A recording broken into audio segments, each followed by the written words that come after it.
Hey everybody, Pastor Vern with your daily update on December 8th, 2020.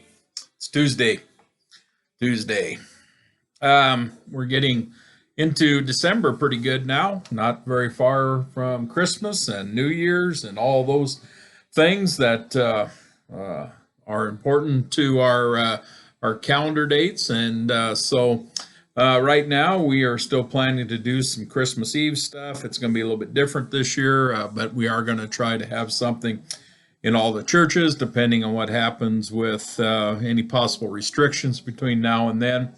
So I guess that's probably the biggest news from over the weekend is that is going to continue. Also, as of now, we are back into worship in all four locations.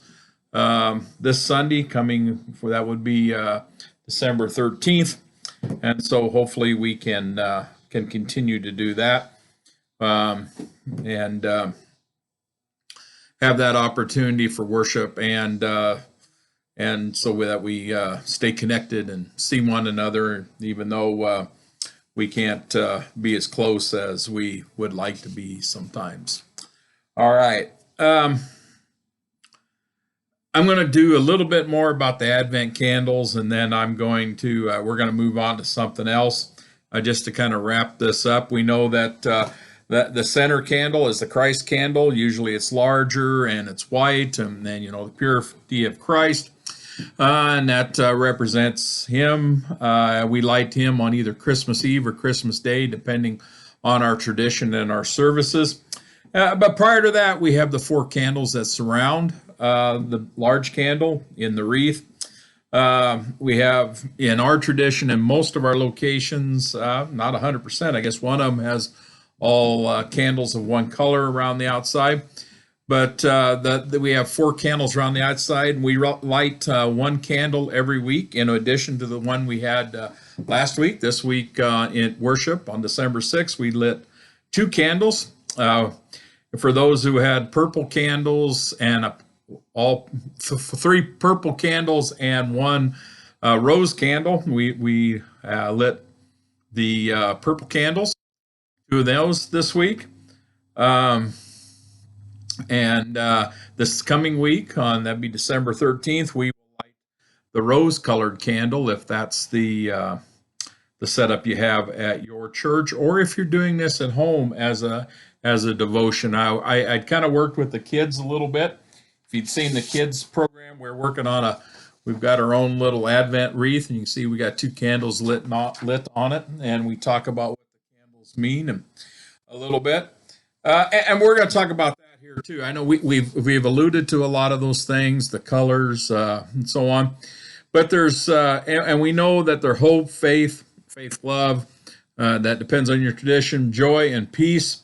But they also represent something else from the scriptures.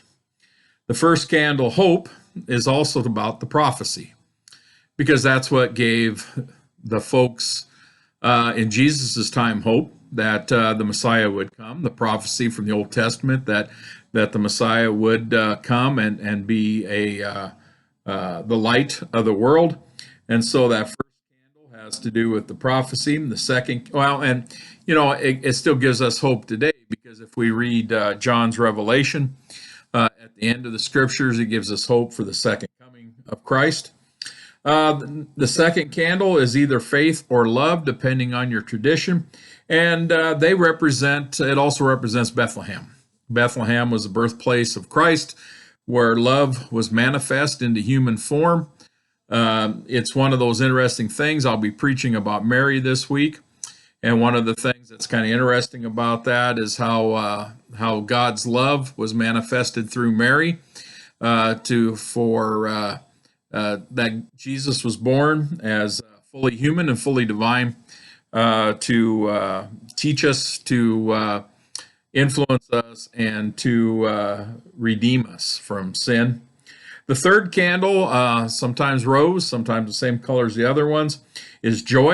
That represents the shepherds' great joy when the multitude of the angels came and told them the good news that the baby had been born in Bethlehem. Kind of interesting because the shepherds are traditionally in the Bible in your lower class folks, I guess you would say. Their work was dirty and lonely, and they were kind of on the fringes of society. And the fact that the angels brought this message to them and showed them that great joy is significant on Christmas Eve, as God often tells us to go to the least of these. And the fourth candle, which would be another purple candle or blue, depending on your way your setup is peace, but it also represents the angels who brought that message, peace on earth and goodwill to men, as they talked to the shepherds about what the meaning of that night was and the birth of the Christ child. So that's kind of a wrap up on the Advent wreath and the candles. We are going to, I'll have to find something else to continue on with. But that's going to give us some insight into the whole Advent wreath. We've talked about it for several days now.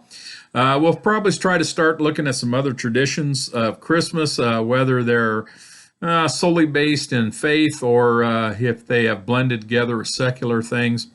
And so we look forward to that as we move into this, actually moving into the third week of Advent. All right. Well, you all take good care of yourselves, watch out for others, and be safe. Bye.